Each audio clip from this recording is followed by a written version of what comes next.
Я кандидат медицинских наук Ермолаев Олег Юрьевич, научный руководитель курортной клиники женского здоровья в Пятигорске. Недержание мочи. Чтобы понять, почему нам удается вылечить недержание мочи без операции, необходимо понять и осознать механизмы возникновения недержания мочи и каким образом с этими механизмами можно справиться. В этом видео мы с вами разбираем стрессовое недержание мочи. Недержание мочи при напряжении. В норме мочевой пузырь находится близко к лону, а уретра представляет из себя S-образную такую дугу.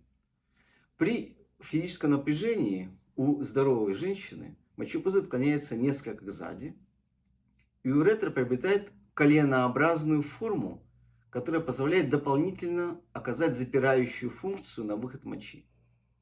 У женщин со слабой мышцами промежности, со слабыми мышцами урогенитальной диафрагмы и слабым связочным аппаратом мочевой пузырь опускается при напряжении резко вниз, и уретра вместо приобретения коленообразной формы опускается вместе с ним.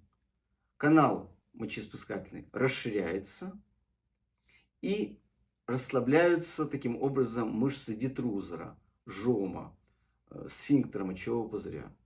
Вследствие этого моча выделяется из мочевого пузыря непроизвольно. Таким образом, причиной стрессового недержания мочи является дислокация уретры и мочевого пузыря. Мочевой пузырь отклоняется ксади, в нем формируется карман, в котором застаивается моча, что проявляется ощущением быстрого наполнения мочевого пузыря и его неполного опорожнения. И причиной всего этого является приобретенная слабость связочного аппарата. Можно ли восстановить связки, поддерживающие мочеиспускательный канал и мочевой пузырь? Без операции? Нет, невозможно. Если связки мочевого пузыря и уретры растянулись, восстановить их без операции практически невозможно. Так считают урологи.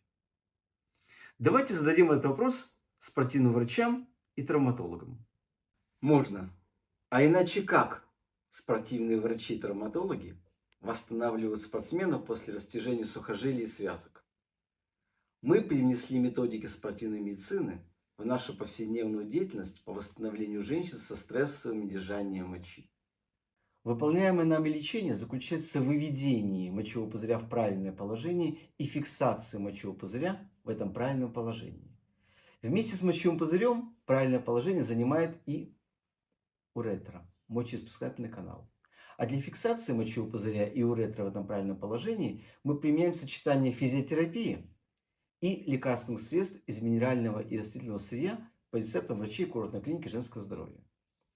Направленный транспорт лекарственных средств непосредственно к связкам уретры, промежности и мочевого пузыря, а также к уротелию, к слизистой мочевого пузыря, позволяет надежно закрепить мочеиспускательный канал и мочевой пузырь в правильном положении. И быстро, в течение 10 дней, восстановить нормальный акт мочеиспускания.